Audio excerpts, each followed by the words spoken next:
नाशिकच्या अंबड MIDC परिसरातील शांतीनगर या ठिकाणी प्रशासनानं अतिक्रमण हटाव मोहीम राबवल्यानं परिसरामध्ये तणावपूर्ण वातावरण निर्माण झालं होतं। या कारवाई दरम्यान कोणताही अनुचित प्रकार घडू नये यासाठी नाशिक महानगरपालिका आणि पोलीस प्रशासनानं मोठ्या प्रमाणात बंदोबस्त तैनात केला होता। महापालिकेच्या पथकानं अतिक्रमित जागांवरील बांधकामं हटवण्यासाठी सुरुवात करताच अनेक नागरिकांनी संताप व्यक्त केला। काही रहिवाशांनी प्रशासनावर फसवणुकीचा आरोप करत महापालिकेनं आम्हाला आश्वासन दिलंय, तर मात्र आता आमची अचानक घरं हटवली जात आहेत, आम्ही आता कुठे राहायचं असा प्रश्न उपस्थित केला। कारवाई दरम्यान पोलीस अधिकारी आणि कर्मचारी नागरिकांशी संवाद साधत होते। अतिक्रमण हटवण्याची प्रक्रिया शांततेत पार पडावी यासाठी पोलिसांनी नागरिकांना सहकार्य करण्याचं आवाहन केलं। अतिक्रमित बांधकामं स्वतःहून काढून घेण्याचं आवाहनही करण्यात आलं।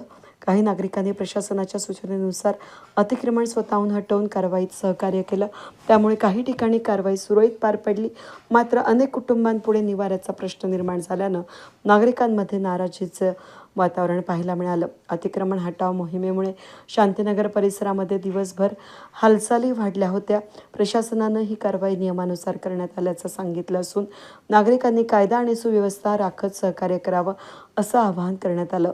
दुसरीकडे प्रभावित नागरिकांनी पुनर्वसन आणि पर्यायी निवासाची व्यवस्था करण्याची मागणी प्रशासनाकडे केली आहे। आमचे विषय असा आहे की आमच्या नगरपालिकेने घरं दिलं असते तर आज लोक इथं डबल आले नसते।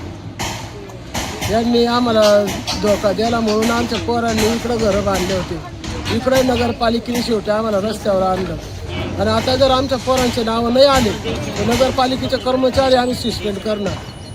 हो, ज्याच्याकडे पैसे आहे ते घरं घेतील, ज्याच्याकडे पैसे नाही तर ते काय करतील? गरीब लोक। सरकारने पण रस्त्यावर आणला आम्हाला, नगरपालिकेने धोका द्याला। तो म्हणतो माझ्याकडे नाही, यो म्हणतो माझ्याकडे नाही, आणि ऐन टायमावर आता आम्हाला तुम्ही धोका द्याला। आमच्या पोरासोरांचं काय? लहान लहान लेकरं बाळा आमच्या रस्त्यावर आले।